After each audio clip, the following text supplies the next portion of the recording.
many do I need? A lot.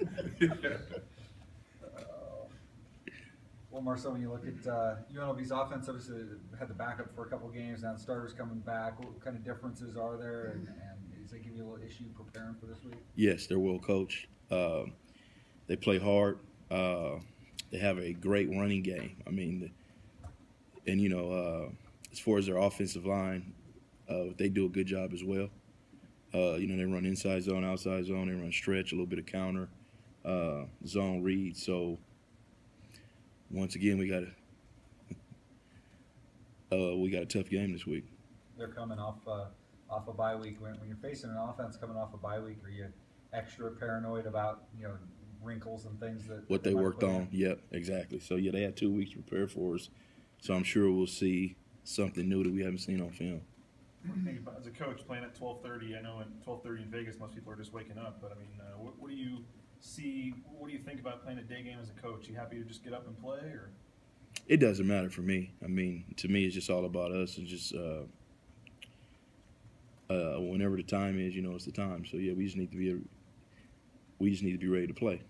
That's a team that UNLV's had a little bit more success than they've had in years past. Even their losses, they've been pretty competitive this year. What are they? You notice they take care of the football and they run the football, but what have you kind of noticed about them and why they've had a little bit more success?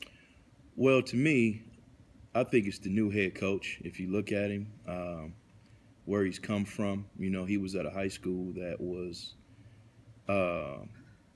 if not the best in the country, one of the best in the country. So he knows how to win. He's doing a great job there. I think when you look at their scheme and how they're playing, I think they're playing well.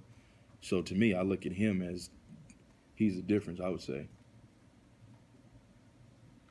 Ask the offensive guys what the advantage of having Finley up in the box, during the games now that he's not playing with the advantage. Is that something that you guys do with Dion or DSG? Are they up there with you guys during the game, watching from up there, or are they down on the sideline?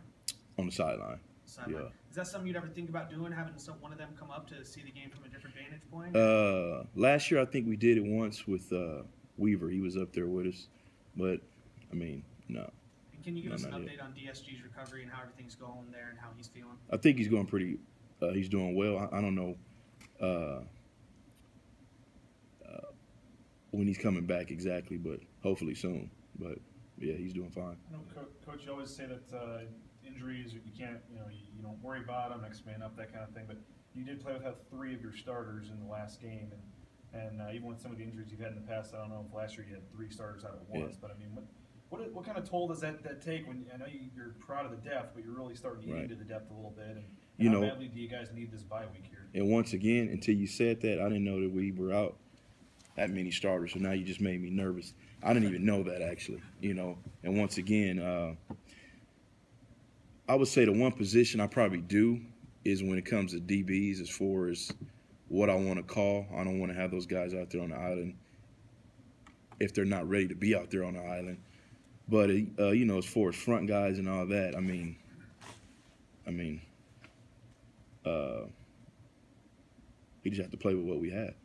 How do you think that Ford and Horton kind of filled in there? They play well. Yeah, they play real well. Was it kind of on that note?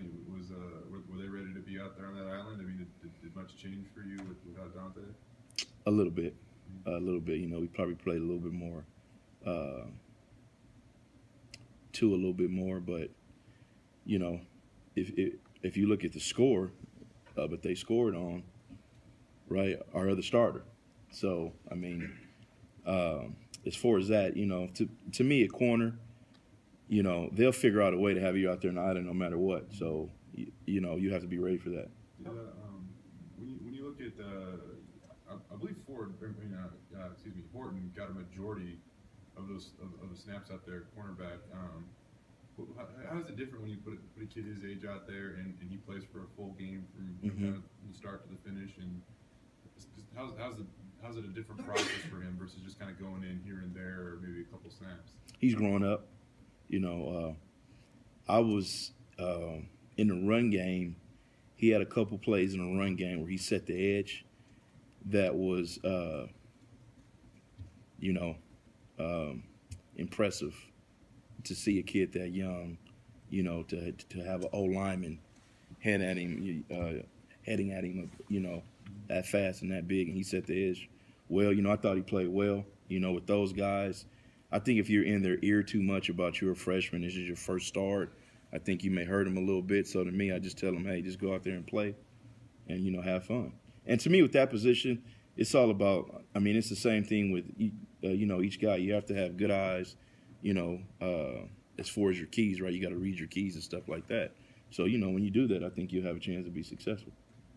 What approach did you guys take with those two guys? Were you rotating them a set amount or going feel, or what approach did you take with those guys? I believe Coach Brown had Horton going with the first group all week, with Ford going a little bit with the twos and the ones a little bit, but Horton was a starter. Yeah, but Ray played a decent amount in the game. Yeah, he did. To get him chances. Yeah, there, yep, exactly. And then Chance ended up playing some safety. What happened there? Because we were playing Spartan, so we started off in a 4-3 last game. So just to have our depth at each position, we kind of moved him back. Yeah, you know, at so when you were with safety. Three linebackers, you put him back as a safety at times. Yeah. I know we've talked to you about Darian a number of times this year, but today he was named a semifinalist for the Jim Thorpe Award, you know, for best DB in the country or whatnot. Just a few weeks ago, you said that you feel like you could be an NFL safety. I mean, how much has he impressed you his senior year, and has he taken his game to that next level? You know, he's a leader. I mean, the kid is smart. You know, he works hard. You know, this season for him, you know, he's had certain games where he didn't play as well as he wanted to play, but overall, I mean, he's playing pretty good. And, you know, in the 2 games we lost, you know, he was down a little bit with the way he played, which he didn't play bad in either game. But, you know, there's certain drives that he would want to have back a little bit. So, to me, he's a guy that every week he comes to work in that room, in our team room and in our room. He's a leader for us. And so having that guy in that room, you know, he does. He kind of is a leader in that room, actually, for me. How important is it to have a guy like you said? Horton goes down there and he sets the edge. How important is it to you to have DBs that are willing to stick their nose in there and make plays in the running game and be sure tacklers? Is that something they have to do to be able to get on the field for this team? I mean, when you look at offenses now, to me, that's the spread. They want your corners and your DBs to tackle in space. And so, to me, you have to have those guys on the edge. You know, they have to be physical. You know, and if you have corners that are afraid to tackle or they don't want to tackle, you know, I think you're going to be in a whole lot of trouble out there. Is that something that you can teach a guy, or is that just something that comes innate, like you want to get in there and hit someone? I think it's a little bit of both. I think as far as a guy that wants to, you know, go hit somebody hard, I think, right, that's his heart. But as far as tackling, we're going to make you tackle, you know, and to me, if you don't want to tackle, then you're not going to be on the football field for us. So, you know, it's kind of hand in hand.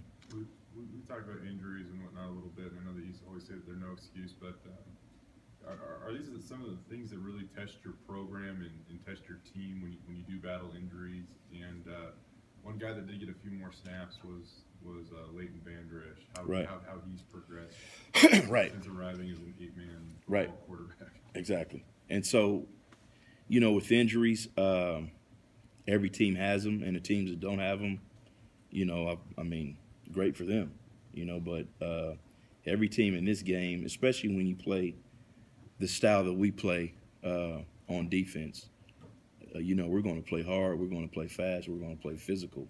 So with that, you're going to have injuries. So, you know, our whole mentality is if you do have an injury, you know, you need to get back healthy, obviously, but who's ever in line has to be, you know, he has to step it up for us. And so Leighton was a guy that, because we went to that 4-3 set, like I said, that he moved up and he was able to get some snaps. I got a recruiting question for you, Coach. I know, like, when I was talking to some coaches last year. They say once a guy commits, you actually have to recruit him twice as hard because other schools maybe hear that he committed or get involved and things like that. And I know you guys have had cases where you've lost some guys to other schools once they've been committed in the past.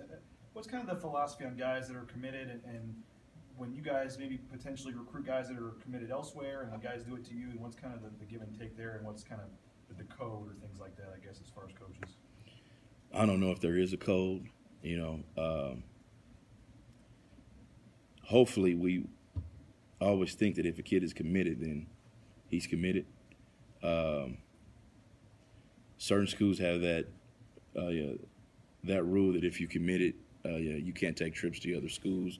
So every school kind of has their own rules, so it varies according to the coach. How do you feel like when a guy commits to you guys that you still have to recruit him just as hard, if not harder, than before, just because he's committed doesn't mean the recruiting process is over?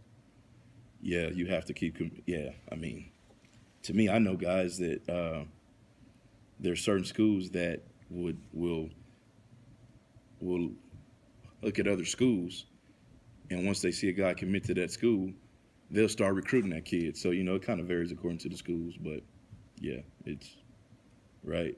They're not. To me, it's not a full go until they sign on that dotted line. Do you guys, without naming schools, do you have schools that when it seems like when you guys get close with guys or get guys that all of a sudden they start going after them? Yes, sir. More than often. Joe ended up starting middle linebacker the other night for Tanner. How do you do, and what kind of growth have you seen in him this year as he's gotten more and more experience out there? He's playing well right now. He's playing fast, understands the game.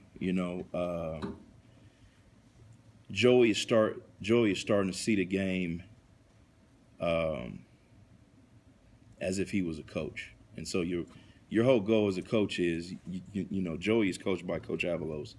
So if Joey can look at the game the way Coach Avalos looks at the game, then he'll be pretty good. And so he's starting to his understanding of the game and the way he's playing now, as far as him thinking, he's not thinking as much now, and he's just playing fast. So yeah, he's playing real fast right now. Actually, he made some plays for us our last game.